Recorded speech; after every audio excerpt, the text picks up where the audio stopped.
Well, all details unnecessary reads.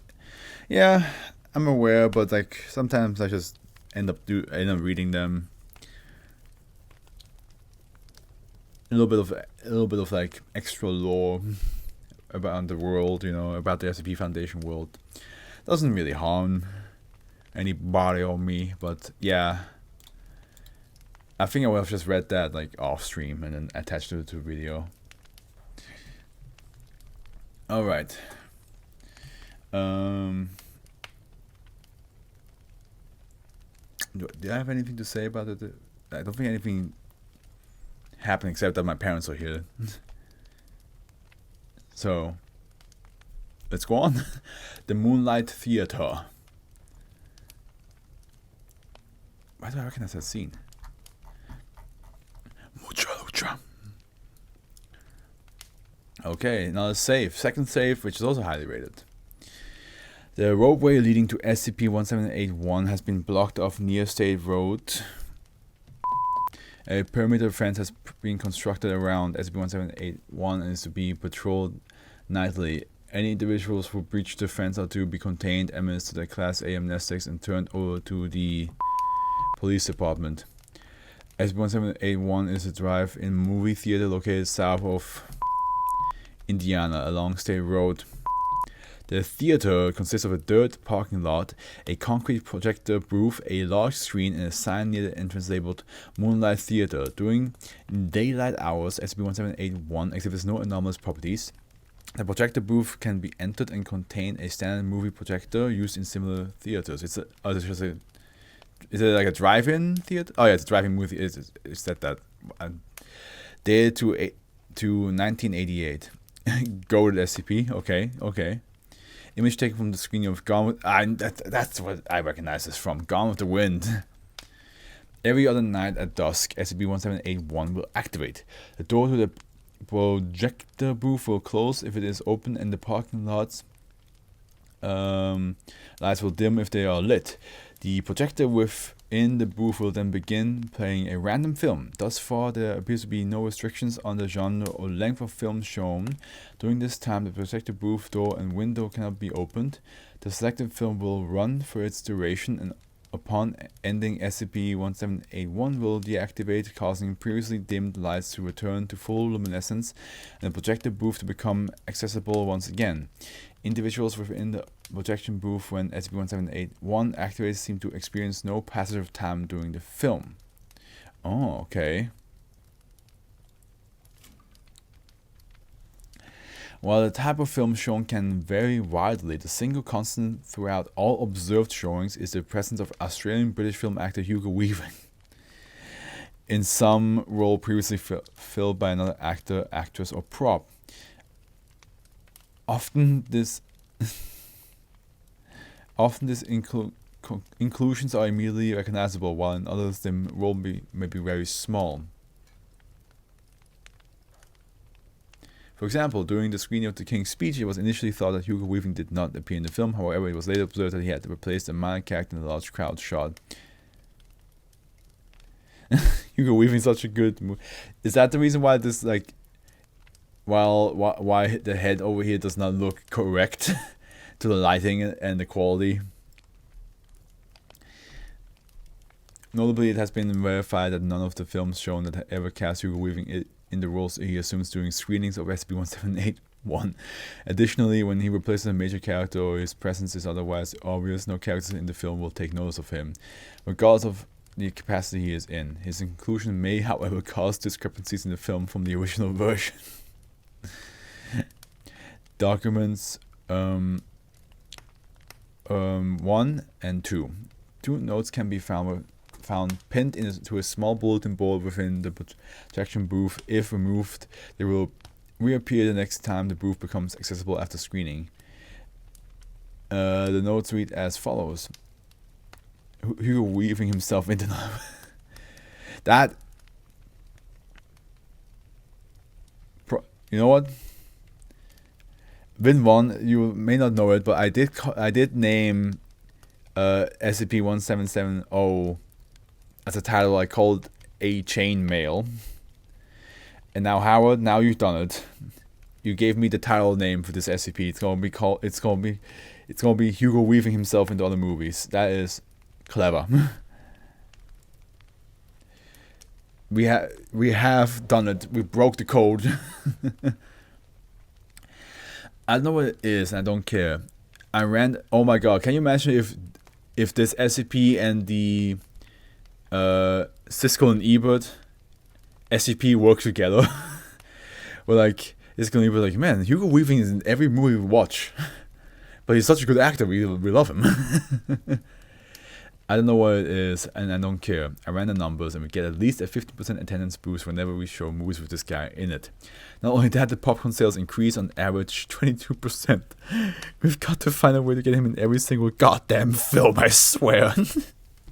Somebody needs to call one of those film students in Hollywood and get them on this. John, Alden got your letter. We can definitely work with that. Can't wait to get started, when we're done. Oh, that's an O. A and F. Oh god, why is there so many? Is this also Hugo hijinks? This must be part.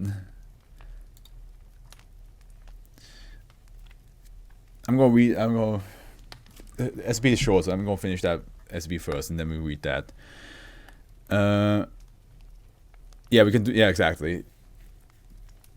Observation logs. The following are records of observed screenings of SCP-1781. Personnel assigned to SCP-1781 are reminded to list the date, film title, role taken by Hugo Weaving, and any variations from the original production if applicable. Observation log 7th, 8th, 14th. Bruce Almighty 2003. God. Role taken. God. Previously assumed by Morgan Freeman. Variation. No major variation apart from the role change. You can't replace Morgan Freeman. You just can't do that. You cannot take out Morgan Freeman, the man with the most beautiful voice. 7th, 10th to 14th X-Men. no, it's Professor X's wheelchair. Hugo Weaving wearing a silver jumpsuit inscribed with a large X carries Patrick Stewart on his back as he crawls from place to place. During transit, Hugo Weaving is noticed making a soft, whirring sound, notably scenes containing significant movement on the part of Patrick Stewart's character take considerably longer to play out. We should send this to Hugo Weaving and be like, hey man, just an idea. Just a little SNL idea. Observation log 7th, 12th, 14th. Hercules, 1997. The Hydra. Oh no. He released a Hugo wheelchair cut.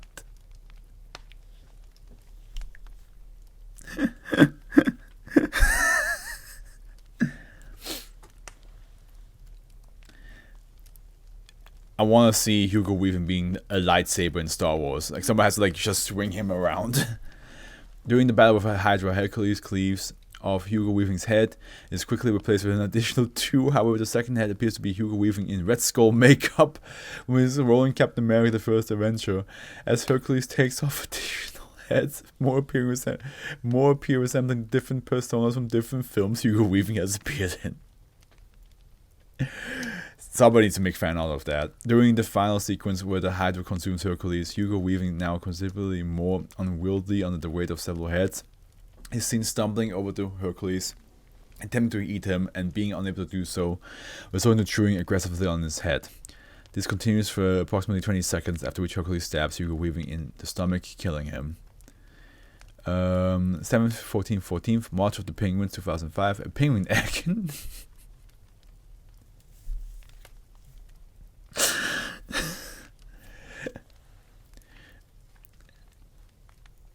Oh my god.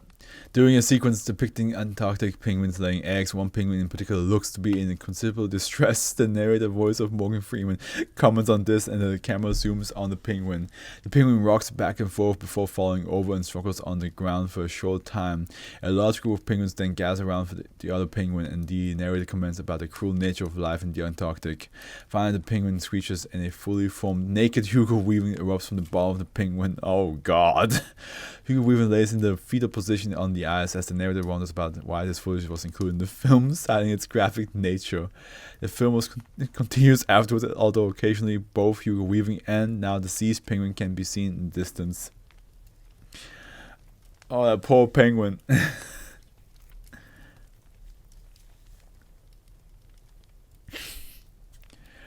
That poor penguin, I feel so bad. I feel so bad for laughing. Observation log 6/23/18. The fifth element, 1997. Ruby Rod. Ruby Rod's initial outfit is zebra strapped instead of leopard spotted. Hugo Weaving's delivery of the character similar in all other aspects. Observation log 6/24/18. John Wick. So this must have been updated because I'm pretty sure John Wick was not a thing when this SCP came out originally. One of John Wick's handgun. No!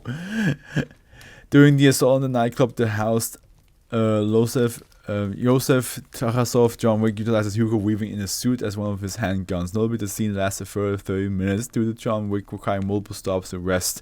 Despite this, the action of the film remains the same. Hugo Weaving vocalizes gunshots, throws bullets, and is reloaded by being handled in magazines.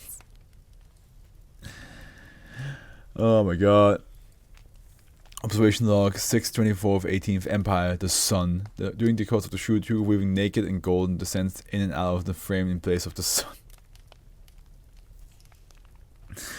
And now, some Hugo hijinks.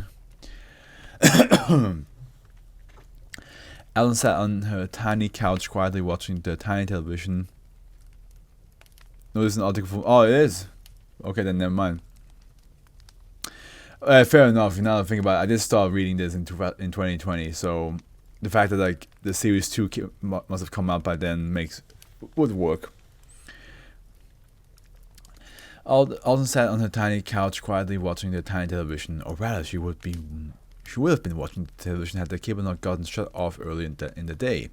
In the interim, she had been filling her time with stacking the golems on top of each other, making paper cranes fight each other to the death, and staring at the less than useful TV. She reflected on the struggle of being an art student on the West Coast without a job. Art supplies were plentiful enough with the community, so there was never a lack of that. Never a lack of time either. Though tough to put food on the table with paints, though, especially if nobody was buying. She glared across the room at the golems. These little fuckers aren't pulling their weight either. In her mind's eye, she saw the golems putting on tiny suits in the morning and heading to the office and returning with fat stacks of cash. She sighed. Her attention was pulled away from her periodic pals in the door, which swung open as Finnegan pushed his way in past the pile of her canvases. "Hey Al, you got mail," he said, pulling an envelope out of his pile. He tossed it in her direction. Let me know if it's a check, because we need to take care of the water bill here before too long. He glanced down at the blank television screen. "And probably the cable bill too."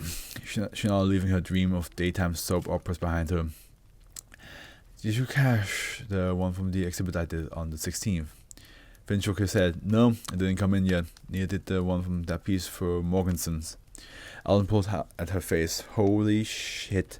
What is the point of doing commissions without the money part?" That's why you a lot of people who ask for they commission art from, they ask you to pay beforehand.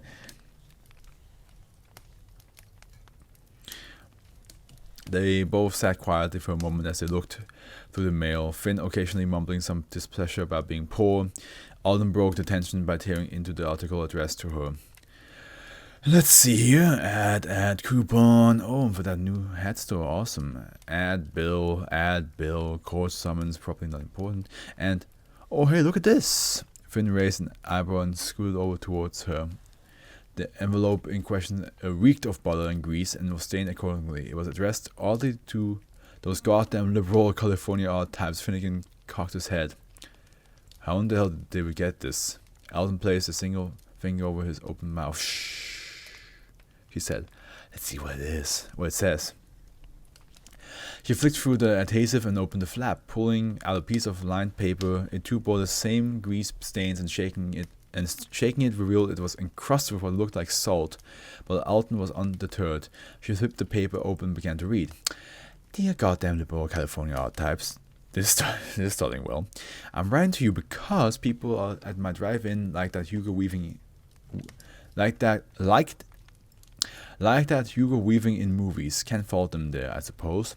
But I need him in more movies so I can sell more tickets and people won't get bored. I figured if somebody had the time to do something like this, it'd be you jobless, good-for-nothing art students who are riding the ass of decent people by pretending to have some kind of worth. Hold on. Finn raised a hand, shaking his head and laughing. Why are we not sharing this thing right now? Because I have something in my eye, Finn, and I can't, and it's bothering me the whole fucking day. Now I got something in my other eye as well.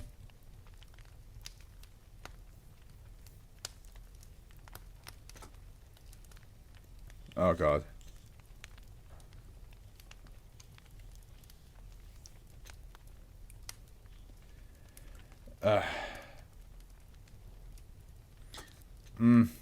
Okay, I'll be right back.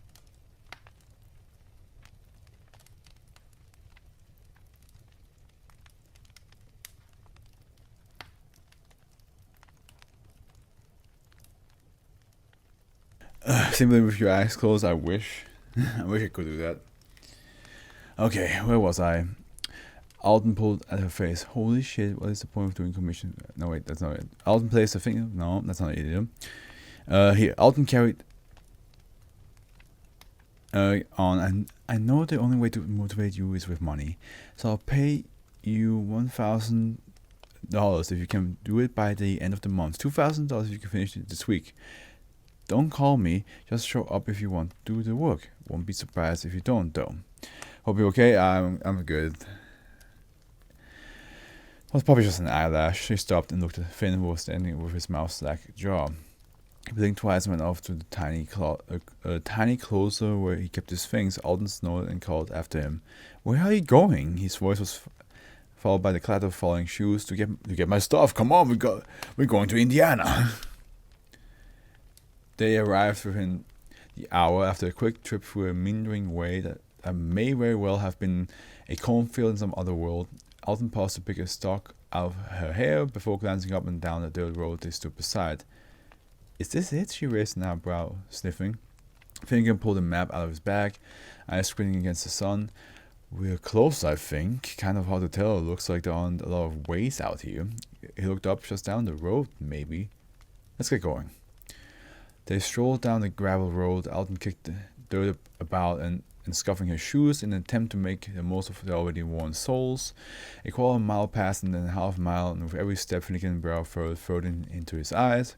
When they rounded another bend and there was no movie theater in sight, he stopped in his tracks. Alright, what gives? He said, gazing around, mystified. Are we in the right town or what? Alden shrugged and then squealed. Finn spun on his heel to face a man that had not been there a few moments before. He was not particularly tall, but was particularly rotund and smelled like cigarettes and old butter.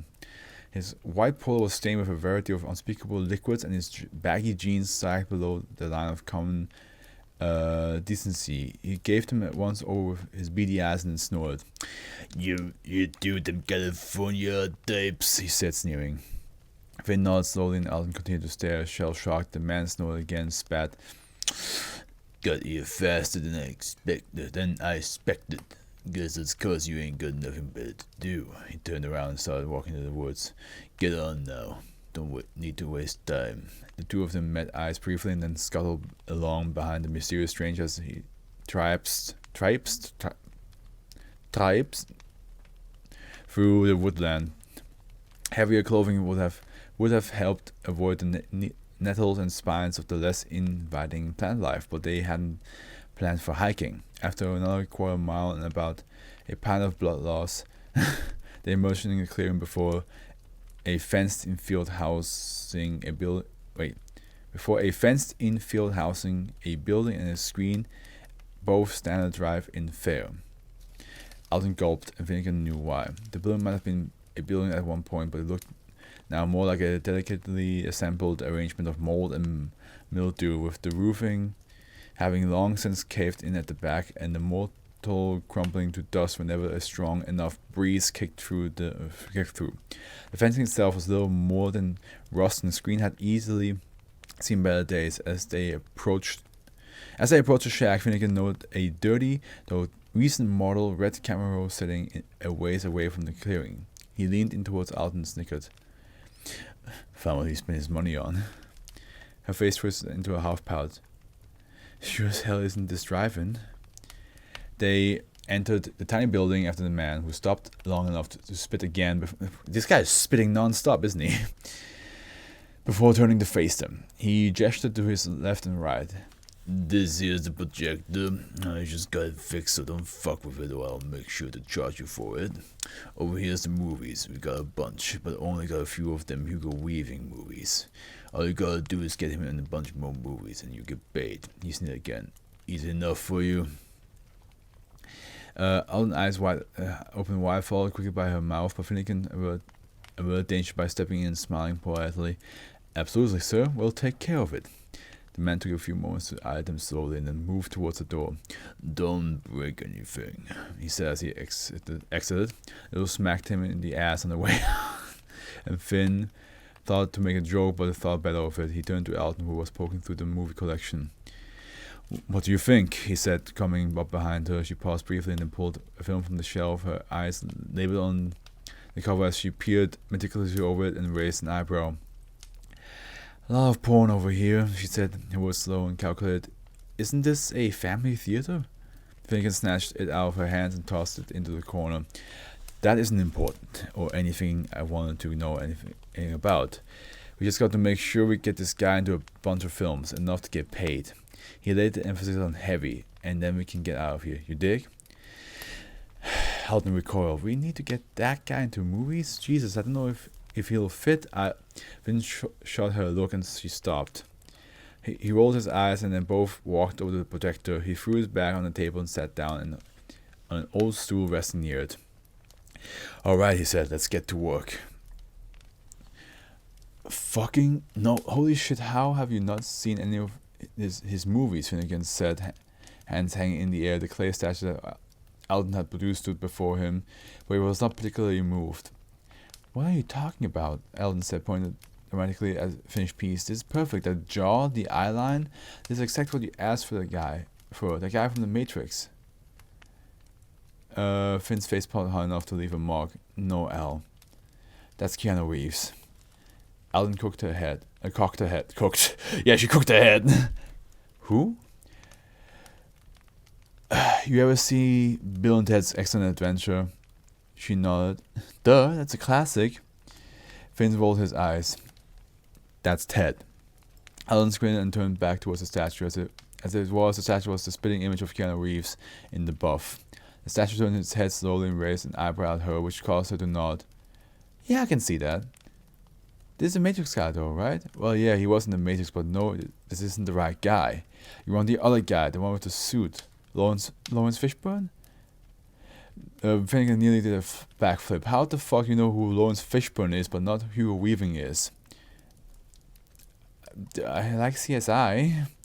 Finnegan shook his head. This isn't going to work. We've been doing this for 5 hours. We're not even done with one movie yet. He rubbed his temples, contemplating the choice that brought him to this point in life. Alright. How about this? Why don't you go talk to Mr. Weaving and see if he wants to help? If anything, it will give you a chance to see what he actually looks like. Ellen perked up. Oh, meeting a movie guy. That sounds fun. She paused, considering. What if he says no? Finn shrugged, and we cast everybody as Keanu Reeves and hope nobody noticed. She paused again and then nodded. Alright, cool. Road trip it is. I'm pretty sure a whole bunch of people would notice if there's a random Keanu Reeves all over the place. And it is 2014, and only around this time is when people are cool with Keanu Reeves. So, okay, maybe people will not be that mad about it. Sometime later, two gangly-looking 20-somethings stepped out of her way and into the personal residence of one Hugo Weaving. Much to the surprise of Mr. Weaving and the aforementioned 20-somethings, there was a brief exchange of heated words, after which both parties found common ground to hold a discussion about the intent. Yeah, they wouldn't know Hugo Weaving everywhere. Yeah. Keanu Reeves everywhere would be very suspicious. So what you I don't know his actual real voice. I cannot duplicate it, so I'm just gonna say this with my normal voice. So what you're telling me, Hugo said, choosing his words carefully, is that you want to somehow cast me in every movie ever made to appease a drive-in movie owner from Indiana, so you can afford to pay your bills. Finn nodded while Alden thoughtfully stroked her chin. Yeah, that's the gist of it, Finn said. What do you think? Hugo considered and then squinted at them. You know, I'm having a hard time believing you're not batshit. Alden rolled her eyes. Hang on. She reached into the bag. She fumbled through it for a moment and pulled out the tiny metal bobblehead. At least that's what it looked like before it started walking around poking the furniture. Hugo watched it ponderously. Alright, an animatronic. I get it, but you said you were artist, not engineer. Just watch it, Alden said, shooting him a look. The golem peered up at her and with a nod melted into a pool of liquid copper before reforming as a tiny man in a black suit. He wobbled around, shooting a tiny gun and chanting, Mr. Anderson, Mr. Anderson, Mr. Anderson, before collapsing into a pool again and reforming it into a previously bobblehead shape, making a noise that was unmistakably tiny metallic laughter. Hugo nodded slowly. I see. He looked down at the golem, now chewing on his own foot. Can it do other movies? Golem popped back up, spun quickly and was then sporting flowing locks in a bathrobe over a white t-shirt with black sunglasses. It looked up at Hugo and was, with as much gusto as it could manage, said, Shut the fuck up, Donnie. Wait, shut the fuck up, Donnie. He smiled. If I do this, can I keep this one?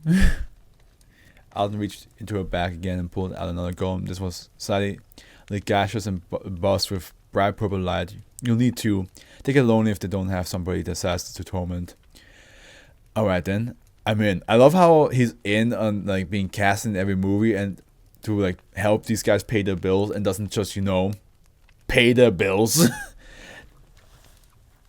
You could have just sold those two golems for fucking $500,000 to him, and you'd be like, yeah, why not? Because he'd be the only one that has two golems ever.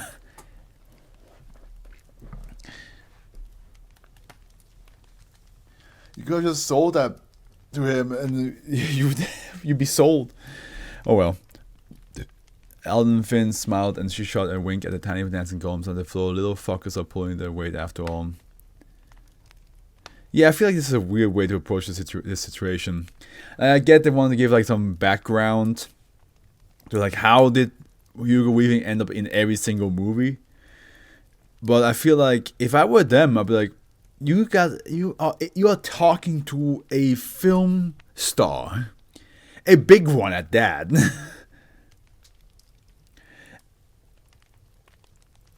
You could have just asked him. You could be like, hey, we want to do this thing, but we're not sure if this is a good idea or if it's even plausible. So we want so instead of doing that, here you go, have a golem. For 250,000 we sell you this one, and because it needs a second one, we sell you another one for 250,000. And they can look what they can do, and then but well. The scene was set in some way or another, and Hugo stood in his wizard robe on one side of the dark room. He glanced over at Alden and Finn, both sitting atop the tall director's chair. When's my cue for this one? He shouted. Finn pointed at the door. He's going to come in through there. Then you just read your line and run over towards him. Hugo gave the thumbs up and got focused. Alden brought a clapper down, and a scrawny boy with messy black hair entered the room.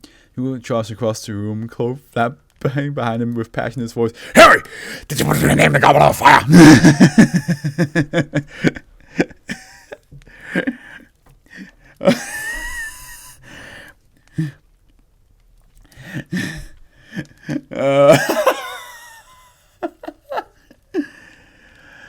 This is really cold, Hugo said, his breathing catching. Is this worth it for a bit part?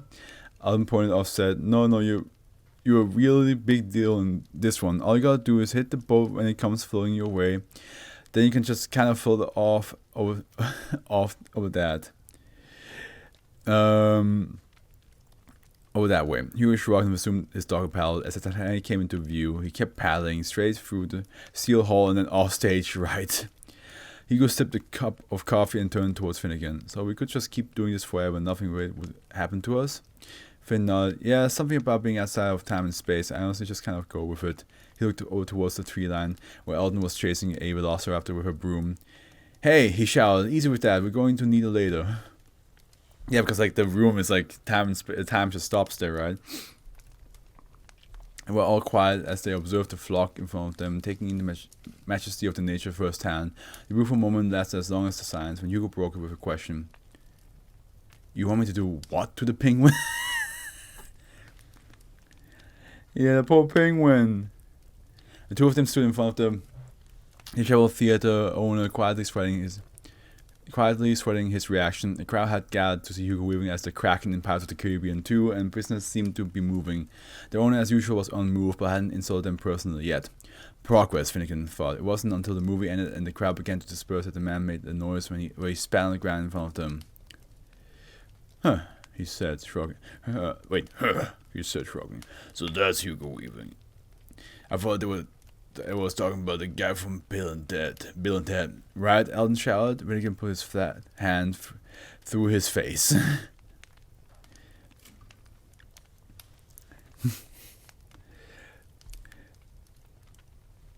How dare y'all?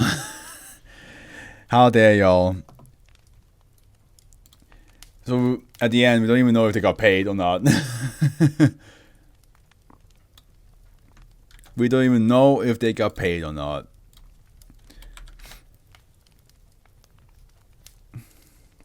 I love how Hugo Weaving didn't even stay to like see the movie guys, the movie owner's reaction. He's just like, yeah, we're done filming. Let's go. I'm done. Bye. And the fact that he didn't ask for any payment, all he wanted was the golems. But if I were them, I would have just asked him personally. Like, hey man, can you pay us? I know it's not how it works, but I just like how everyone just accepts the anomalous, like it's normal. Yeah, it's like the complete opposite of what the Foundation is doing. The Foundation's like, we can't let them know. Well, here we have a guy with a movie theater that time and space stops. Two people who can create life, or like at least golems. And Hugo Weaving was just like, yeah, I'm just here now.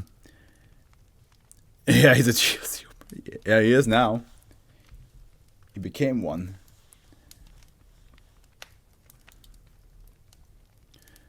Would be funny if I highly doubt I can, but it would be cool if I could add him to one of my shorts. Just as like somewhere in the background, he's just passing by.